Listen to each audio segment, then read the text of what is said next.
इस रूम में मैं एक अद्भुत ऊर्जा, उत्साह और डायनेमिज्म को महसूस कर रहा हूं। ये केवल एक सामान्य बिजनेस इवेंट नहीं है। ये भारत और फ्रांस के बेस्ट बिजनेस माइंड का संगम है। अभी प्रस्तुत की गई सीईओ फोरम की रिपोर्ट का स्वागत है। मैं देख रहा हूं कि आप सब इनोवेट, कोलैबोरेट और एलिवेट उस मंत्र को लेकर के चल रहे हैं। आप सिर्फ बोर्डरूम कनेक्शंस नहीं बना रहे हैं, आप सब भारत फ्रांस स्ट्रेटेजिक पार्टनरशिप को भी मजबूत रहे हैं। साथियों, मेरे मित्र राष्ट्रपति मैक्रोन के साथ इस फोरम से जुड़ना मेरे लिए प्रसन्नता का विषय है। पिछले 2 वर्षों में यह हमारी 6ठी मुलाकात है। पिछले वर्ष राष्ट्रपति मैक्रोन हमारे गणतंत्र दिवस के मुख्य अतिथि थे। आज सुबह हमने साथ में एआई एक्शन समिट को चेयर की। मैं राष्ट्रपति मैक्रोन को इस सफल समिट के लिए हार्दिक बधाई देता हूं। साथियों, भारत और फ्रांस केवल लोकतांत्रिक मूल्यों से ही नहीं जुड़े हैं। हमारी दोस्ती की नींव डीप ट्रस्ट, इनोवेशन और जन कल्याण की भावना पर आधारित है। हमारी साझेदारी केवल दोनों देशों तक ही सीमित नहीं है। हम वैश्विक समस्याओं और चुनौतियों के समाधान में मिलकर सहयोग दे रहे हैं। मेरी पिछली यात्रा के दौरान हमने अपने साझेदारी के लिए 2047 रोड मैप बनाया था। उस पर चलते हुए हम हर क्षेत्र में सहयोग को व्यापक तरीके से आगे बढ़ा रहे हैं। साथियों, आप में से अधिकतर कंपनियां भारत में पहले से मौजूद है। Aerospace, ports, defence, electronics, dairy, chemicals और कंज्यूमर गुड्स जैसे अलग अलग क्षेत्रों में आप सब हैं और काफी एक्टिव है। कई सीईओ से मुझे भारत में भी मिलने का अवसर मिला है। भारत में बीते 1 दशक में जो बदलाव आए हैं उससे आप भली भांति परिचित हैं। हमने एक स्टेबल पॉलिटी और प्रिडिक्टेबल पॉलिसी, ये इकोसिस्टम स्थापित किया है। रिफॉर्म, परफॉर्म, ट्रांसफॉर्म के पथ पर चलते हुए आज भारत विश्व की 5वीं सबसे बड़ी इकोनॉमी है।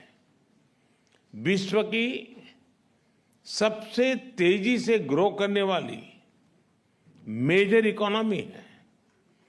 जल्द ही दुनिया की 3री बड़ी इकोनॉमी बनने जा रहे हैं। भारत की स्किल्ड युवा टैलेंट फैक्ट्री और इनोवेशन स्पिरिट वैश्विक पटल पर हमारी पहचान है। आज भारत तेजी से पसंदीदा ग्लोबल इन्वेस्टमेंट डेस्टिनेशन बनता जा रहा है। हमने भारत में एआई, सेमीकंडक्टर और क्वांटम मिशन लॉन्च किए हैं। डिफेंस में हम make in India, and make for the world को प्रोत्साहित कर रहे हैं। आप में से कई लोग इससे जुड़े भी हैं। स्पेस टेक्नोलॉजी में हम नई ऊंचाइयां छू रहे हैं। इस सेक्टर को एफडीआई के लिए खोल दिया गया है। हम भारत को तेजी से एक ग्लोबल बायोटेक पावर हाउस बना रहे हैं। इंफ्रास्ट्रक्चर विकास हमारे लिए प्राथमिकता का विषय है और इस पर हम सालाना $114 बिलियन से अधिक का पब्लिक एक्सपेंडिचर कर रहे हैं। हमने मैसिव स्केल पर रेलवे ट्रैक बिछाए हैं। टेक्नोलॉजी का इस्तेमाल कर रेलवे को मॉडर्नाइज और अपग्रेड कर रहे हैं। 2030 तक 500 गीगावाट के रिन्यूएबल एनर्जी के लक्ष्य की ओर हम तेजी से अग्रसर हैं। इसके लिए हमने सोलर सेल मैन्युफैक्चरिंग को बढ़ावा दिया है। क्रिटिकल मिनरल मिशन भी शुरू किया है। हमने हाइड्रोजन मिशन हाथ में लिया है। इसके लिए इलेक्ट्रोलाइजर मैन्युफैक्चरिंग को बल दिया गया है। 2047 तक हम 100 गीगावाट न्यूक्लियर पावर का लक्ष्य लेकर चल रहे हैं। मुझे बताते हुए खुशी हो रही है कि इस क्षेत्र को प्राइवेट सेक्टर के लिए खोला जा रहा है। हम एसएमआर और एएमआर टेक्नोलॉजी पर फोकस कर रहे हैं। साथियों, आज भारत डाइवर्सिफिकेशन और डी रिस्किंग का सबसे बड़ा केंद्र बनता जा रहा है। कुछ दिन पहले हमारे बजट में न्यू जनरेशन रिफॉर्म्स अंकित किए गए हैं। ईज ऑफ डूइंग बिजनेस के लिए नए कदम उठाए हैं। पिछले कुछ वर्षों में हमने 40,000 से अधिक कंप्लायंसेस को रेशनलाइज किया है। ट्रस्ट बेस्ड इकोनॉमिक गवर्नेंस को आगे बढ़ाने के लिए एक high level committee for regulatory reforms गठित की है। कस्टम रेट स्ट्रक्चर को रेशनलाइज किया है। अंतर्राष्ट्रीय व्यापार को आसान करने के लिए डिजिटल पब्लिक इंफ्रास्ट्रक्चर की मदद से भारत ट्रेड नेट की शुरुआत की जा रही है। ईज ऑफ लिविंग की दिशा में नया सिंप्लीफाइड इनकम टैक्स कोड हम ले आ रहे हैं। नेशनल मैन्युफैक्चरिंग मिशन की घोषणा की है और नए सेक्टर्स जैसे कि इंश्योरेंस सेक्टर को 100% एफडीआई के लिए खोल दिया गया है। इन सब इनिशिएटिव्स को आप जरूर ध्यान से स्टडी करें। मैं आप सबको कहता हूं कि भारत में आने का यही समय है, सही समय है। भारत की प्रगति में सभी की प्रगति जुड़ी है। इसका एक उदाहरण एविएशन क्षेत्र में देखा गया।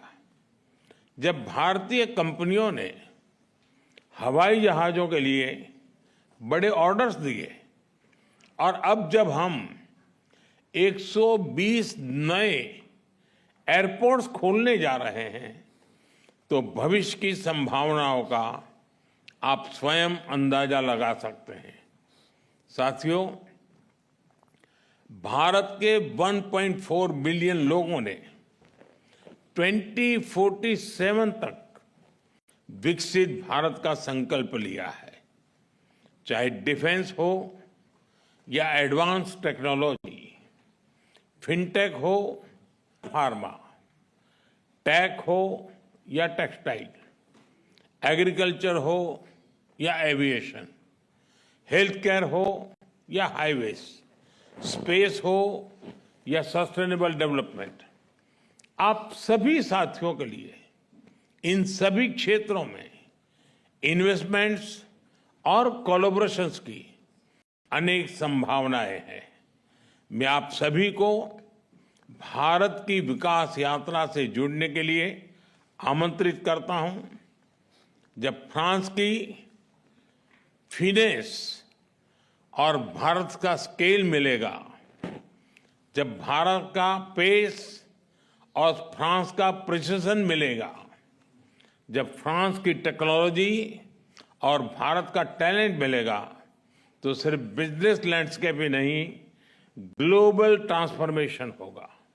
एक बार फिर अपना कीमती समय निकालकर यहां आने के लिए आप सभी का बहुत बहुत धन्यवाद करता हूं।